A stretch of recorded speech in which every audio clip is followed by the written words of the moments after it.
everyone. Welcome back to week 2 of the Whole Body Reset program. I hope you guys enjoyed last week. It was all about preparation. It was all about looking at your current diet to see what your foundational health has been. And today we'll talk a little bit about the optimal place of where your dietary pattern should be. Hopefully you have downloaded the grocery lists and done some meal prepping yesterday or today so that the days ahead will be super easy for you. Hopefully you've done a little looking ahead and seeing what the recipes are and are getting excited about the foods that you're going to eat. The next weeks are going to be challenging. You might feel deprived some days, but I will tell you that sticking to the program as much as possible allows you to take the steps that will make the shifts that you need in your life or that you want in your life forever. So today's going to be the first day of your elimination, and since this is the afternoon, you probably already had breakfast and lunch and maybe even a snack from today. Hopefully you enjoyed those things. You may have a lot of questions about how things are going to look, what is going to come about. And hopefully you've logged into your mybodysite.com account, activated that account, because that's where you can get all your grocery list, all your recipes and menu plans. You can look ahead the entire program and see what's coming up. You can replace recipes if you are not too keen on one particular recipe. You can always choose something else, or just go by guidelines. For example, if there's a recipe you're just really not into, you can always replace it with basics like a protein and a vegetable and a carbohydrate like sweet potatoes. So also on my body site, you can track what you're eating, and you can track your exercise, your water intake. It's super easy. And the bonus content is also there every single day on the left side. It will say pro tips. And so you can always go to that bonus content, and anything that I talk about that's going to be in the bonus content will be in that place. So I wanted to start out talking about the diet journal, the diet diary. How'd you do with it? Did you find that you were changing what you're eating because you had to write it down, or that you were ashamed of what you were writing down because you actually had to look at it? We have to look at where we're at in order to get to where we want to be. So that kind of accountability is really something that I find patients work well with, because it's all about just knowing the baseline, knowing where you are, and having that reality check into what's real and how far that reality is from where you want to be. So I'm going to go through kind of the guidelines on the different aspects of dietary components, just so you'll know, so you'll have a good idea. So in the homework, I asked if you would write down, how many vegetables you had, how much fruit that you had, how much carbs and protein and fat, the timing of your meals. So I just want to go through that and just kind of give you an idea of what optimal would look like. Now, optimal doesn't mean that you have to have this exact way every single day. It doesn't have to look perfect, and it won't look the same for every person. So that's not what I'm expecting, but I want to give you some optimal goals so that you can take wherever you're at the beginning and try to slowly get to the place where you're getting to that optimal place so that not only will your intake be optimal, but your health and your cells will benefit and you'll feel better as well. So vegetables, very first thing. So the goal would be 5 servings a day. Now I have patients who get 7 to 9 servings of vegetables per day, which is amazing. 5 servings a day would definitely give you all of the nutrient value that you need. So a serving of a vegetable is a half of a cup cooked or a cup raw.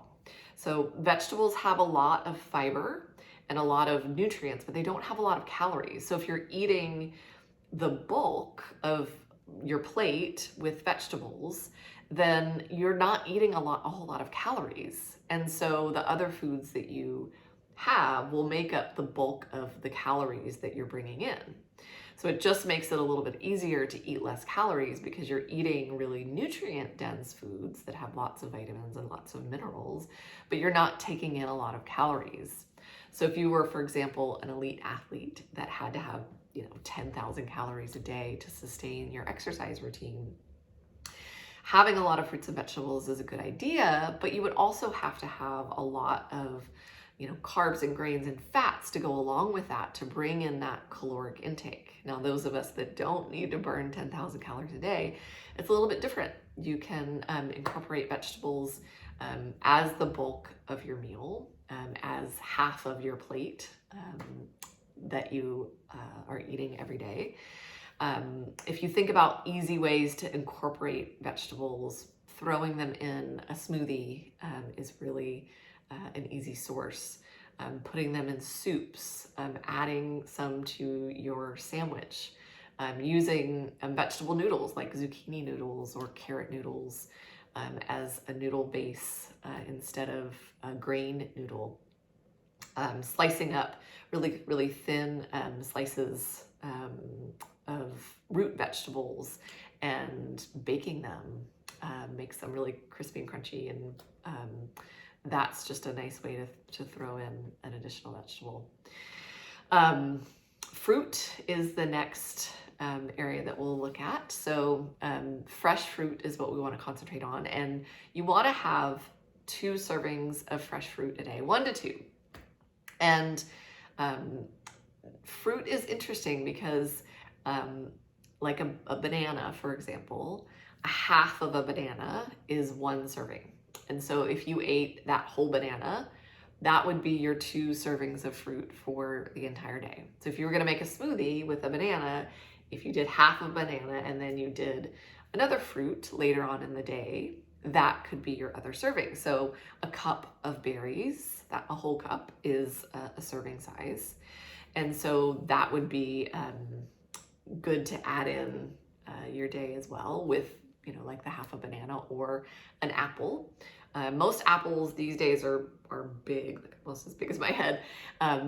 If you have a small apple, that's 1 serving size, but the bigger apple, you want to have a half of that apple, and that would be a serving size. So we want to focus on 2 servings for the entire day. Dried fruits are a little bit different. The sugars are concentrated in dried fruit, and so they're really high in sugar. So you want to limit those dried fruits as much as possible. 1 to 2 times a week is enough for those because they do have so much sugar in them. Carbohydrates. So carbs are hard because, carbs come from a lot of different places. And I don't count carbs coming from vegetables as carbs. So you can eat vegetable carbs all day long, except for the really starchy ones like white potatoes, winter squashes, beets, things that are really, really carby. And they're different though than your grains. So let's talk about the quality and the content of carbohydrates. So you have whole grains versus processed grains, and those are functionally different in your system than a beet or spinach that has a lot of carb. Your body uses them differently depending on the sugar content and depending on the fiber content. And so the reason why you want to limit the really starchy carbs, starchy vegetables, is because they do have a lot more sugar. And so that sugar is processed differently and faster in your system than another carbohydrate that has a lot of fiber in it, like spinach or kale or any of the other green vegetables, fennel or zucchini, anything like that. So you want to make sure that your carbohydrate timing also coincides with your activity. So you don't want to have carbs from like a processed grain or liquid, like fruit drinks or even soda, dried fruits. You don't want to have those things, at the end of your day when you're not going to have any activity. What you would rather do is have them within about 3 hours of working out. So either you have the high carbs before you work out or after you work out, but within about a 3-hour window, because that's when you'll burn through those carbohydrates with the exercise that you've just done. Protein's a little different. We have protein coming from plant sources and we have protein that comes from animal sources. And they're two very, very different processed sources. So animal protein typically has some fat that comes with it. So you have to be aware of that as you're thinking about the content of your food, because that fat also plays a role in how your digestion moves that food through your system and how it's absorbed. There is 5 grams of fat in one serving, and a serving would be like a teaspoon of oil, a teaspoon of mayonnaise or butter, a tablespoon of sour cream, something like that. Generally, 45 calories is the calorie content in a serving size. And so that caloric value is much different than, say, what we were talking about with vegetables or with fruit. Those caloric numbers are much, much less. And so you have to look at the protein with the fat, because it's going to be combined. So if you're eating, for example, a steak, then you're going to have not just the protein that comes along with that steak, but also the fat as well. Now, 4 ounces of meat or chicken or fish is a serving. If we're talking about plant sources, a half a cup of beans, an ounce of cheese or dairy, and 1 egg would be 1 serving of protein per day. So in general, you want to get between 3 and 4 servings of protein a day, depending on your body size. You have to know that, plant and animal protein being so different, we oftentimes want to support as much plant-based protein as possible, because not only is plant protein high in fiber, but it's also really high in vitamins and in other minerals. Whereas the animal protein, like I said, does come with fat component to it. What they've shown in studies time and time again with heart disease, that no matter what researcher or what philosophy you believe in or you follow, the general guideline is that plant protein is a better source of protein when someone has heart disease or they're trying to prevent heart disease. So if there's heart disease in your family, or you've got high cholesterol or high blood pressure, it's always a good idea to look at plant sources of protein versus the animal sources as much as possible, because that will give you all of those added benefits of the nutrients and the fiber, plus the heart protection as well. So fat, I kind of talk about it in the protein a little bit, but I want to talk about the quality of your fat. Getting good, healthy fats is really important, just like getting good, healthy proteins. Leaner proteins is really important. You want to focus on getting healthy fats that occur naturally, that aren't added in to a product. For example, if you're eating dairy, we won't be for the next 6 weeks, but if you go back to eating dairy because you find that that works in your diet, you want to make sure that you're eating full fat dairy, so whole milk or whole fat yogurt, because those have the naturally occurring really good fats that are made from the cow or the goat or whatever the source is that you're getting that dairy from. The low fat or the no fat dairy products are actually, the fat is replaced with sugar. And so not only are you not getting those good full fats, but you're also getting the component of sugar that we don't need. So if you look back at your diet journal and kind of compare where you're at or where you were at this past week with those guidelines, and just see, how far am I off from my regular diet? Do I need to just add in one more serving of vegetables? Do I need to add in a lot more fruit? What's my carb content? How much have I been eating versus how much is optimal for me? What are my sources of protein, and what would I like my sources of protein to be? Those are all conversations and questions and things to think about and to look at as far as moving forward in your diet and knowing what's going to be the best thing for you, now and moving forward in the future.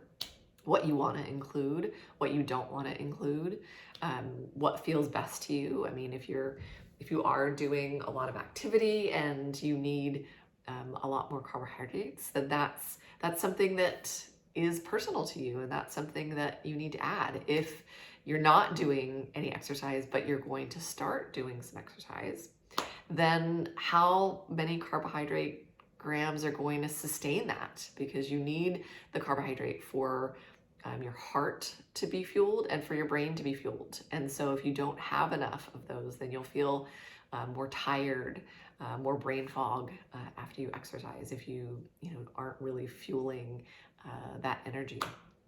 So it's something to think about. And the reason why I had you do the diet journal is so you could look at these things side by side to see what it is that you're doing and what it is that your goals are to move forward, because this is a shift for your life, not just for right now, not just for these 6 weeks.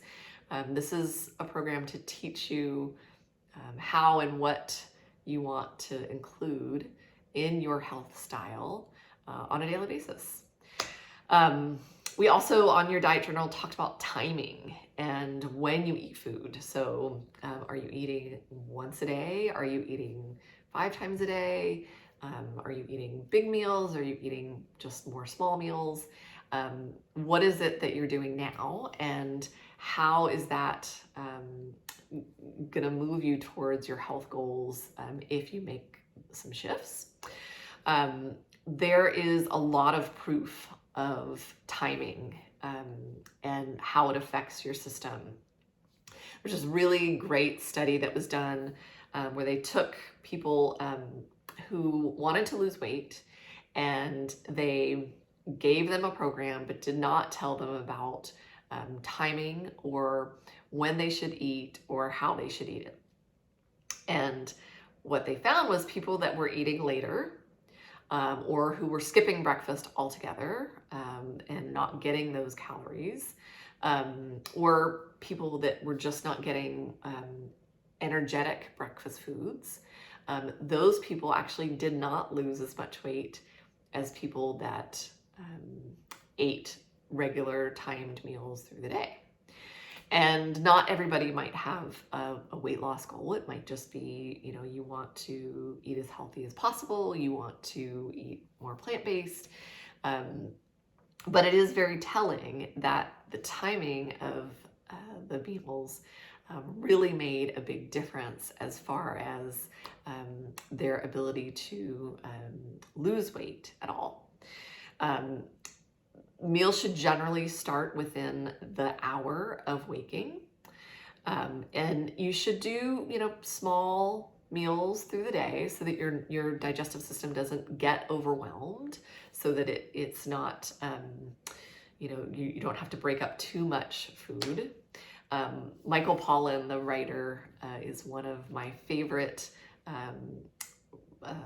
authors to read about his food journeys and all of the things that he's got, all of his information that he's got about food and how it's made and how we should, start to consume it. One of his first books, The Food Rules, An Eater's Manual, he talks about how people should eat breakfast like a king, lunch like a prince, and dinner like a pauper. And it makes a lot of sense because in the morning, you're fueling yourself up for the day and you're getting that good energy for the day.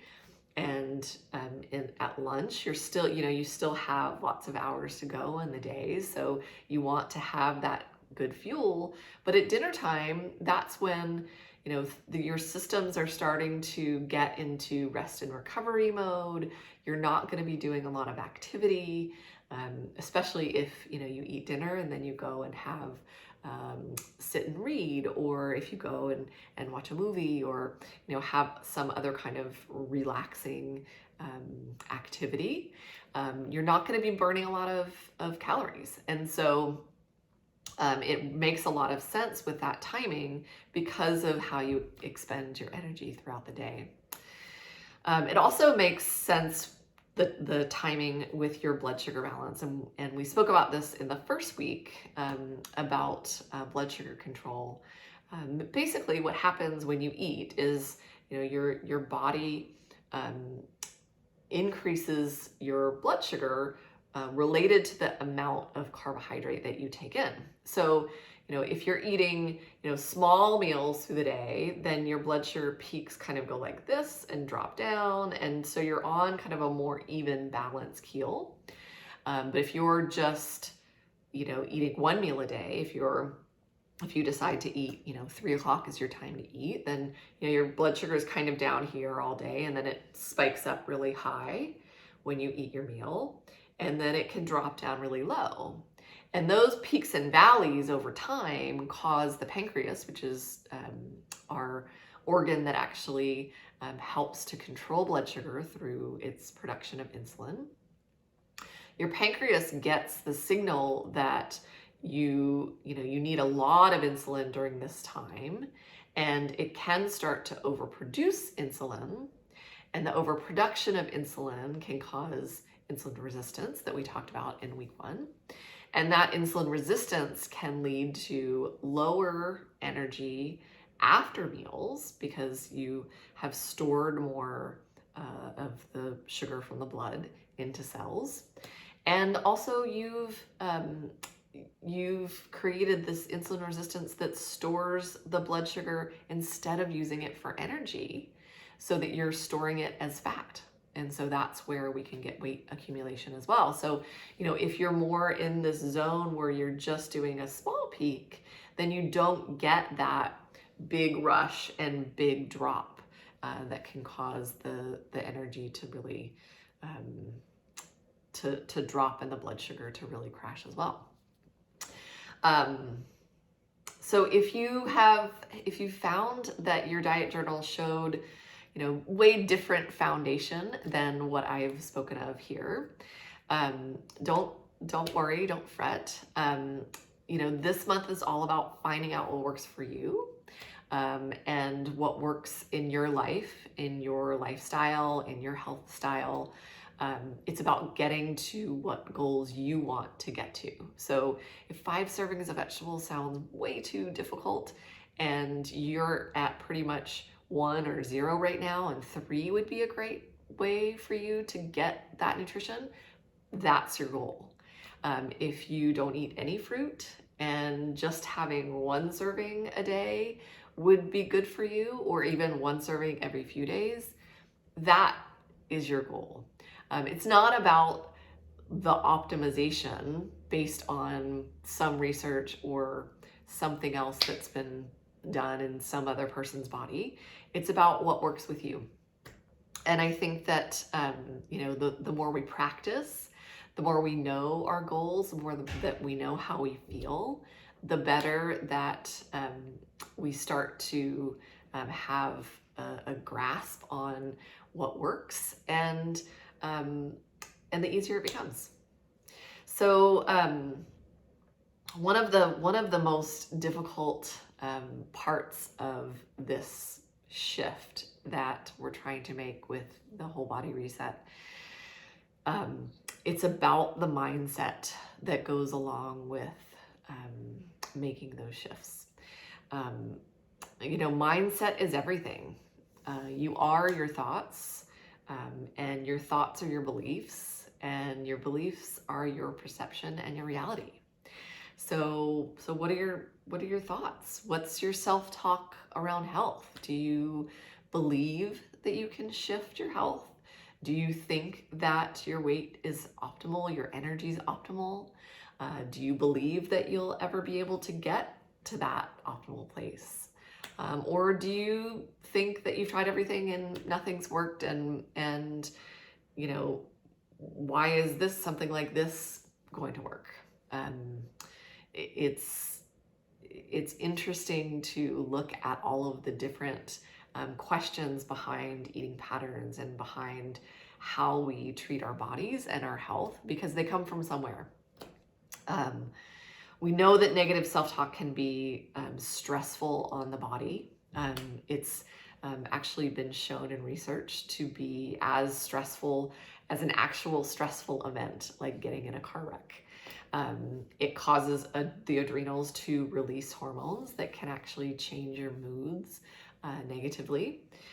So we know that kind of self-talk can be really dangerous, and over time can make our perspective really different than what our bodies and our health can actually be.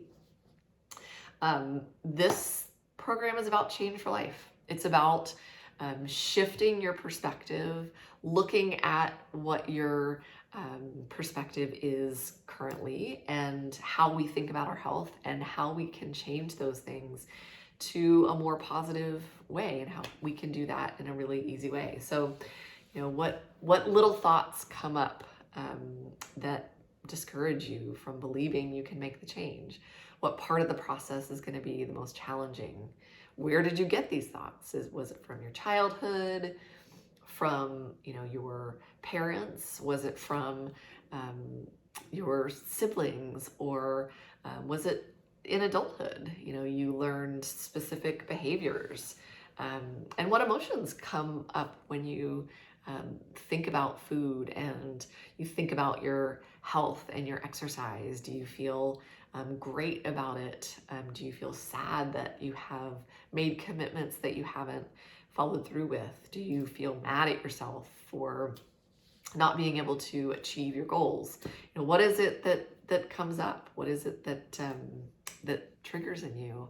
That's going to be part of our homework, and I think that it's a really profound piece that I look at with most patients, because that's the piece that can really get you to another level, to another place. Because when you look at the foundation of it, when you look at the emotion or the belief system behind what you're doing, and you realize that maybe that's not how you feel anymore, or maybe that's something that can be shifted to something more positive, then it's special. It's life-changing, and it can make real shifts happen.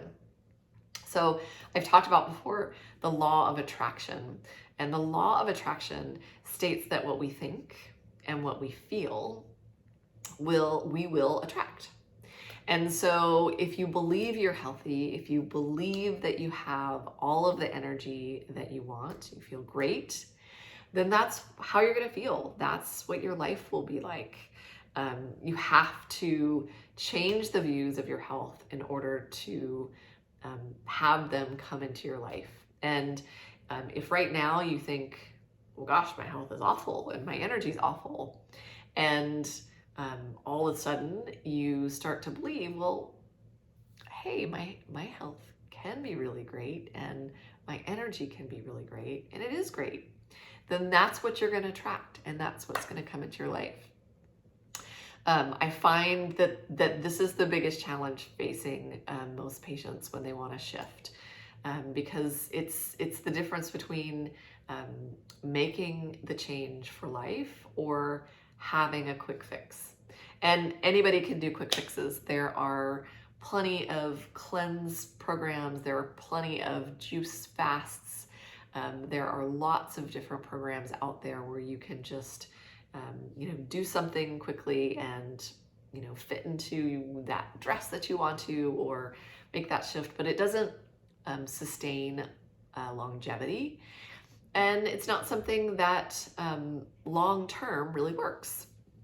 So we have to think about kind of all of the aspects of this. One of the things that I like to talk about a lot is the isolation that you can feel when you are making this kind of change, when you are making this kind of shift in your health.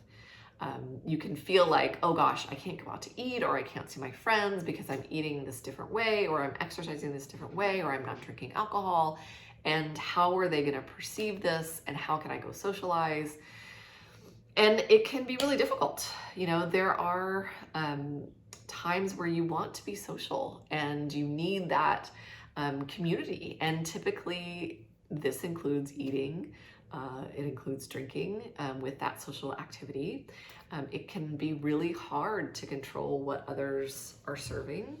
And also, restricting yourself and resisting all of the delicious things that are presented to you if you're at someone's house or you've gone to an event. It can be really difficult to just, say no, or to know what to do. But I have some really good tips and ideas that I think work pretty well. They work for me, and if I typically plan ahead, then I know that what's coming. You've got to think ahead about what's going to be served. So if you're going to someone's house, are they making the meal, and what is that going to look like?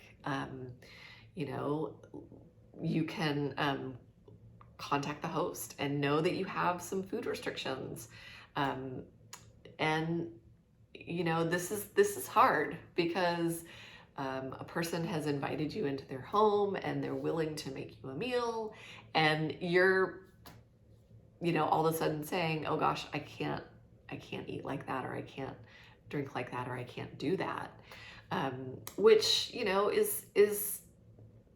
is difficult.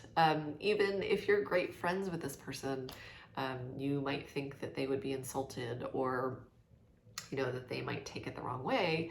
But reaching out and letting them know where you're at with your health, and that these goals are really something that you want to achieve, and they are really essential for you, it's only going to let that friend in on your plan. It's a totally sticky subject, but gently approaching it with your friend, letting them know how important it is, respecting that they're going to the trouble to make something for you and have invited you, and really being gracious and grateful for them, for understanding and for knowing that. I've done it many times, and all it does is allow them into some insight of what's going on in my life, which is important, especially, if you're growing a friendship. You can also suggest that you'll bring a dish to add to the menu so that you're sure that you can actually eat something while you're there. And you're also taking the burden off of the host so that they don't actually have to make something in addition to whatever menu that they were planning. If you're going out to eat, looking at the menu ahead of time is pretty easy these days. Most menus are easily accessed online. You can find some good options prior to going so that when you get there, you know that you at least have some things that you can choose and know that you're gonna not go hungry, which is nice. You can also eat prior to going to either a friend's house or an event or to a restaurant, so that even if there isn't food that is available for you to eat that is on your list of things that you're eating, then you won't go hungry. Another good way to socialize and know that you don't have to worry about the food availability is making plans to do things that don't include food. So exercising, hiking, walking, you're still getting engaged, you're still seeing your friends, and you don't have to worry about that food component of it. It's also moving you towards exercise goals if that's part of your health plan. Alcohol is a big one. In this next 6 weeks, we will not include alcohol in our daily program. If you choose to include it, that's your prerogative, but we don't include it as far as your calorie consumption goes. And no matter what culture the event or social situation is, there's always potential for alcohol consumption. And if you're completely avoiding alcohol and don't want to, then think about what you would do otherwise. Are you going to order soda water, or perhaps bring your own alcohol-free drink? There's some really great options that are distilled drinks that are non-alcoholic. There's a company, Seedlip, Seedlip. They have great different options for alcohol that it's non-alcoholic alcohol, basically, that you can use with mixers. There's a company called Curious Elixirs.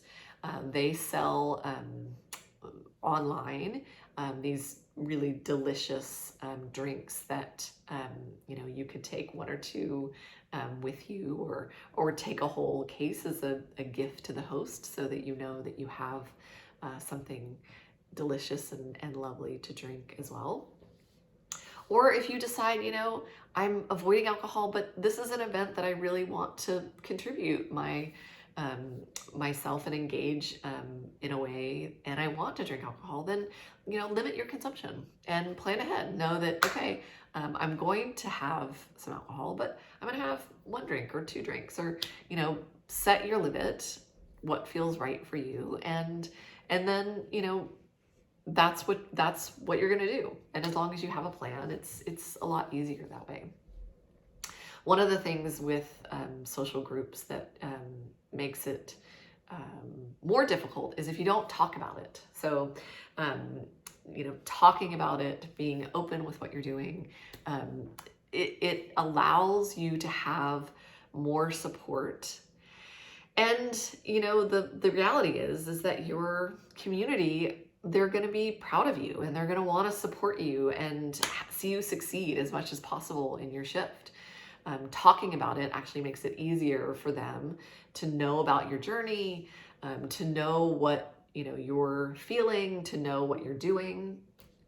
It gives you more of a sense of community so that you can actually, have that, have your shift and change your health, but also, be able to enjoy the social aspect of, having people support you through your goals, which is really nice.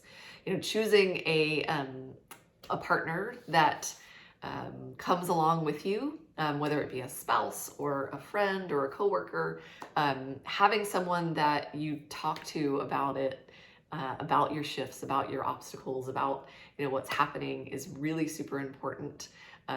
They don't have to do the same thing that you do, but maybe they would consider adding more water or adding more exercise or adding one more vegetable to their diet. Just to have that support partner with you so that you feel that camaraderie really makes things a lot easier. People ask me all the time about a cheat day, or gosh, what if I fall off the wagon, or what if I'm not 100%? And it's really not practical to think that we can be absolutely perfect all the time. We can't eat that way. We can't be in this life. We can't drink that way.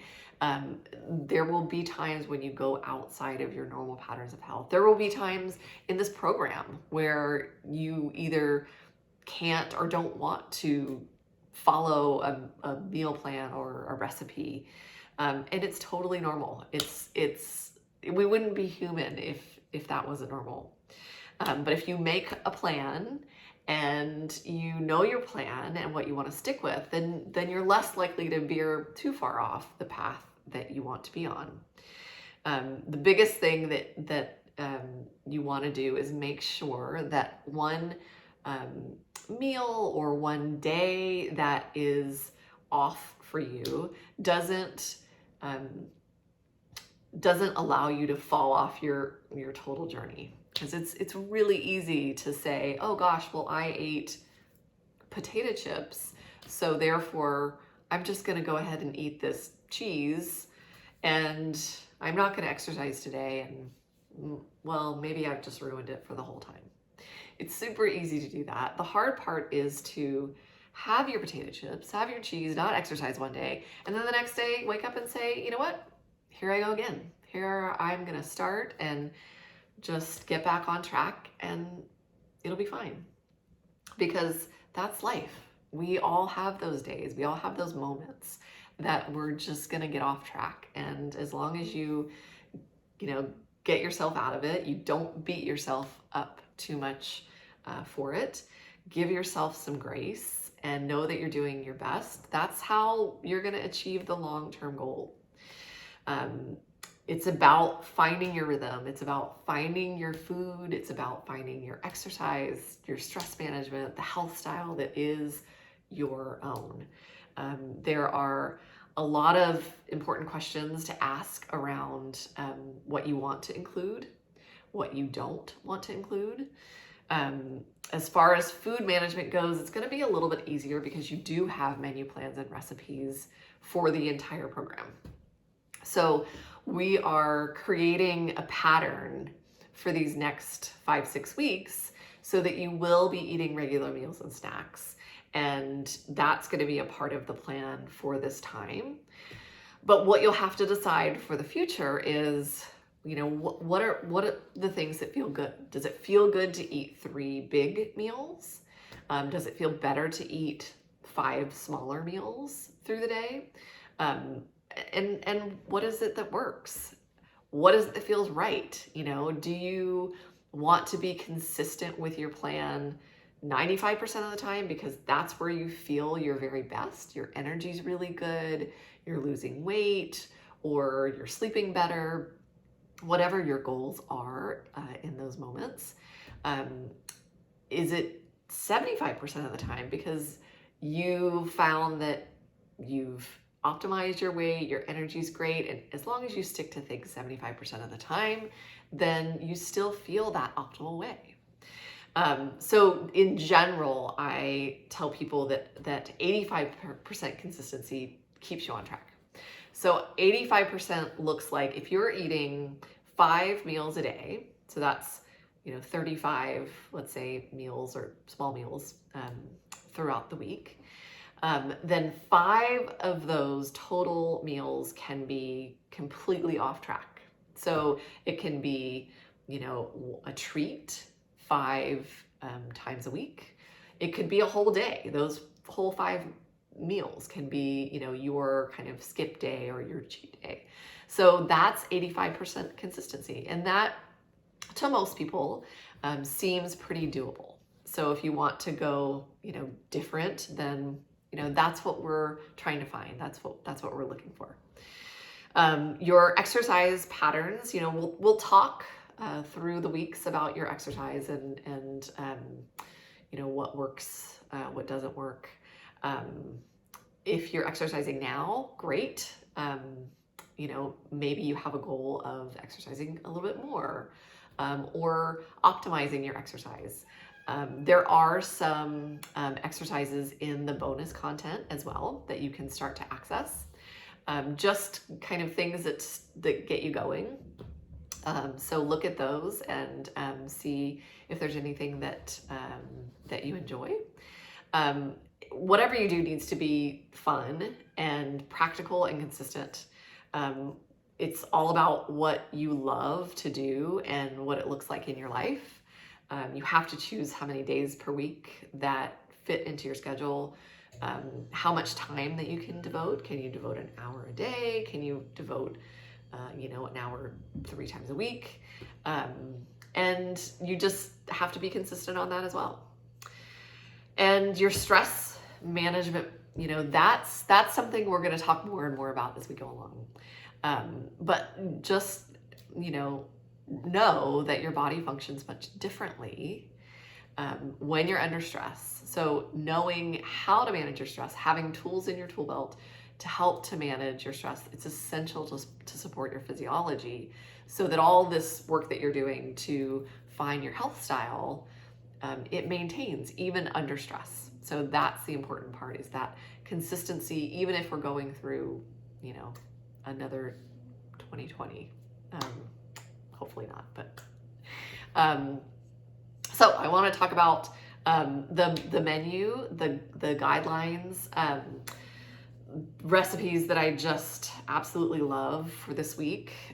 There is on, I believe day 1 is Peruvian Ceviche.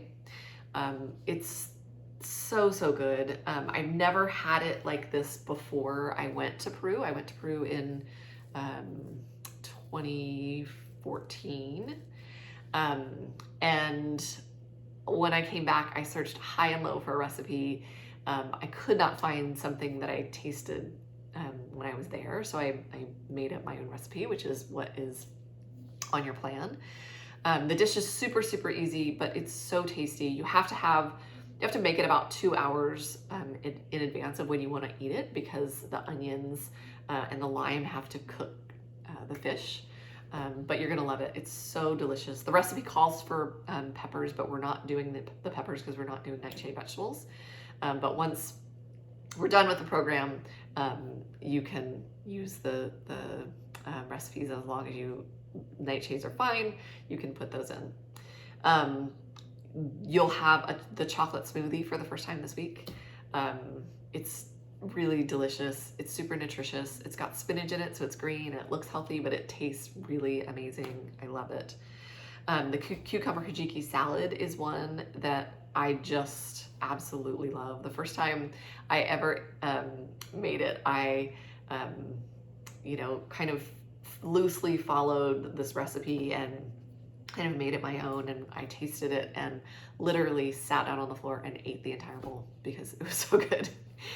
Make sure that you soak and rinse the hijiki really, really well, because otherwise it'll just taste like the ocean and it won't be that good.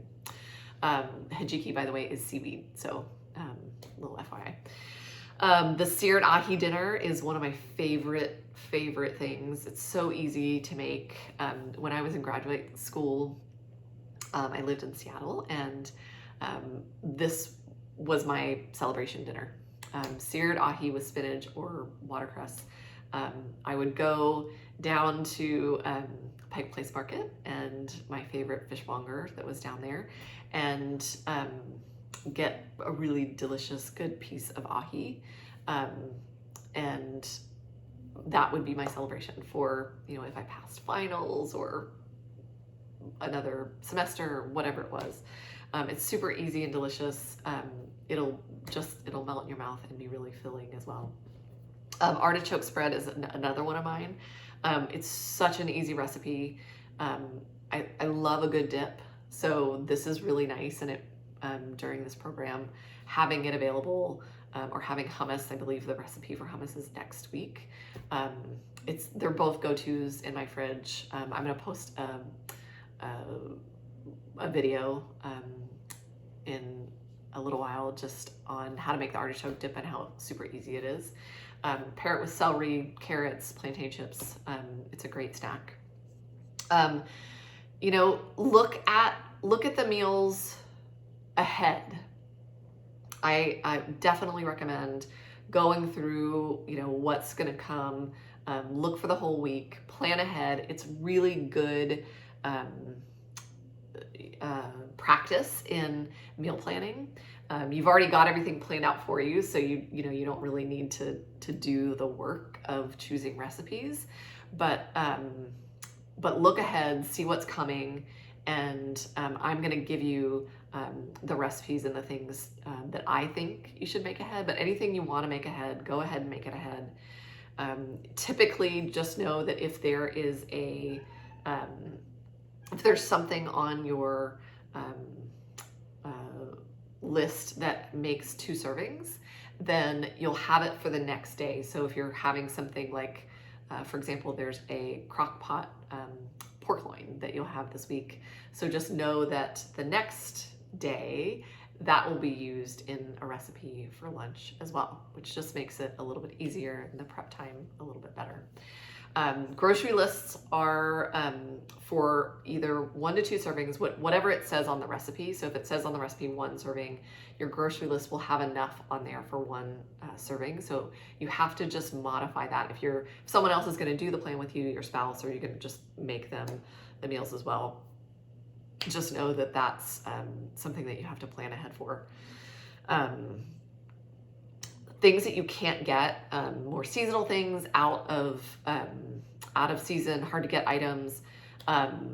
You can substitute things in. If you can't get fresh vegetables, use frozen. Typically, frozen vegetables are flash frozen right when they're picked, so they still have the same vital mineral content as they did when they were picked. So they have a lot more nutrients than like canned vegetables would. I also recommend buying organic as much as possible. It doesn't mean that you'll have less calories. All it means is that you'll get less pesticide residue. You'll get less hormone residue if we're talking about meat products. And it does mean that you'll, in general, get more antioxidants overall. So meal prep for the week, I just wanted to go through that. This will be on your bonus content as well. Day 15 is the rice cauliflower. Typically, I honestly buy mine from Trader Joe's. It's organic, it's inexpensive, it's frozen, and it's super easy just to cook up in a pan. It's for lunch that day. So either if you're gonna buy cauliflower and chop it up, I would do it ahead of time and just store it in the refrigerator. Day 16, you can go ahead and freeze a couple bananas for the smoothie. And I would roast the sweet potatoes ahead for the snack and just heat them up at the time of the snack. Day 17 is the cucumber and hijiki salad. Making it ahead just makes it a little bit easier, and it gets better and better as it's in the fridge. So you can just do it the night before. there is a chicken recipe that night, and the recipe calls for chicken stock. You can actually, if you went ahead and made vegetable stock for this week, what you made for this week can actually be used for that recipe as well, instead of using chicken stock. Or if you wanted to make chicken stock on your prep day, you can actually do the chicken stock and freeze the rest on that. Day 18, that's the pork loin in the crock pot. So just make sure you put that in the crock pot in the morning so that you have that prepared for the evening recipe. Day 19, you're gonna have the pork left over with mango and carrots and zucchini and green onion in a lettuce wrap the next day. So you can go ahead and cut that all up the night before. Artichoke spread, you can make anytime. It's super easy. It takes less than 5 minutes. So you can make that anytime. That's on day 20 meal plan, but you can eat it anytime for a snack throughout the week. And then day 21, I would suggest doing the black bean avocado salad the night before, just because there is a little bit of work in it. And it's something that is, it's so delicious, and it comes together in the refrigerator overnight really well, and the flavors meld together, which is really nice. So, so this week, your homework, it will be in the bonus content. I want to look at your perspectives. I want to look about the thoughts that come up that may discourage you from believing that you can make this change. What's the process going to look like for you? What part of it makes this challenging? Where did the thoughts come from? Your childhood, your parents, what emotions comes up? And then once you've kind of answered those questions and have that kind of in your mindset, I want us to write the story from a past tense perspective, and then rewrite your new story. So I'm going to give you an example. When I was growing up, believe it or not, I did not like my vegetables at all. And even though I am now mostly vegetarian, and eat lots and lots of vegetables, I would sit at the table and I would eat everything else on my plate except for the vegetables, even though my sister would tell me, eat your vegetables first, Kristi, because then you can eat everything else afterwards. I never listened to her. And once I was done with everything else, I wanted to be done with my meal, and I would sit and cry because I did not want to eat my vegetables. So then I did not enjoy my vegetables, and I didn't realize how good they were for me, for my health, for my cells. So my story would be, when I was a child, I did not like vegetables, and I did not know how my vegetables would change my health. And now I do know how much I enjoy and love vegetables, and how they change my life and my health for the optimal. So writing that in a new perspective just allows you to see a shift that can happen, and how that you can have a new perspective on an old story. So I have talked enough for today. I appreciate you all being here. I will post everything on Facebook. Make sure that you look for your daily emails from My Body site to get your daily content, or go on to your account on My Body site so that you can look through everything, so that you can track your activity. I am grateful for you all being here. Be well.